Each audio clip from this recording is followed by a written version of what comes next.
ನಮಸ್ಕಾರ. ಸಾಮಾನ್ಯವಾಗಿ challenging star birthday ಪ್ರಯುಕ್ತ ಅಂದು ಹೊಸ ಸಿನಿಮಾಗಳ ಅನೌನ್ಸ್ ಪೋಸ್ಟರ್ ಲಾಂಚ್ ಇದ್ದೇ ಇರುತ್ತದೆ. ಅಂತೆಯೇ ಈ ಬಾರಿ ದರ್ಶನ್ ನಟನೆಯ devil cinema first look release ಮಾಡುವ ಸಾಧ್ಯತೆ ಕೂಡ ಇದೆ.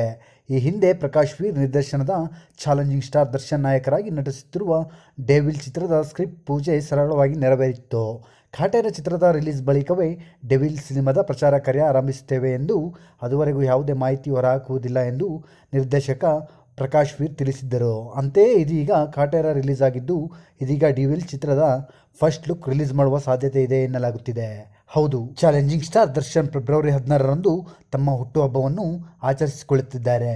ಈ ಹಿನ್ನೆಲೆಯಲ್ಲಿ ದರ್ಶನ್ ಎಂದಿನಂತೆ ಅಭಿಮಾನಿಗಳಿಗೆ ಸಂದೇಶವೊಂದನ್ನು ಕಳುಹಿಸಿದ್ದು, ಹುಟ್ಟುಹಬ್ಬದ ಪ್ರಯುಕ್ತ ಯಾರು ಕೇಕ್ ಮತ್ತು ಬ್ಯಾನರ್ ಕಟ್ಟದಂತೆ ಮನವಿ ಮಾಡಿದ್ದಾರೆ. ಜೊತೆಗೆ ಹುಟ್ಟುಹಬ್ಬವನ್ನು ಅರ್ಥಪೂರ್ಣವಾಗಿ ಆಚರಿಸಲು ದವಸ ಮತ್ತು ಧಾನ್ಯಗಳನ್ನು ಉಡುಗೊರೆಯಾಗಿ ನೀಡುವಂತೆ ಮನವಿ ಮಾಡಿದ್ದಾರೆ. ಹೌದು ಸ್ನೇಹಿತರೆ, ನೀವು ಕೂಡ ದರ್ಶನ್ ಅಭಿಮಾನಿಗಳಾಗಿದ್ದರೆ ದಯವಿಟ್ಟು ನಮ್ಮ ಚಾನಲ್ನ ಸಬ್ಸ್ಕ್ರೈಬ್ ಮಾಡಿ, ಲೈಕ್ ಮಾಡಿ, ಶೇರ್ ಮಾಡಿ ಅಂತ ಹೇಳ್ತಾ ನೆಕ್ಸ್ಟ್ ವಿಡಿಯೋದಲ್ಲಿ ಸಿಗೋಣ. ನಮಸ್ಕಾರ.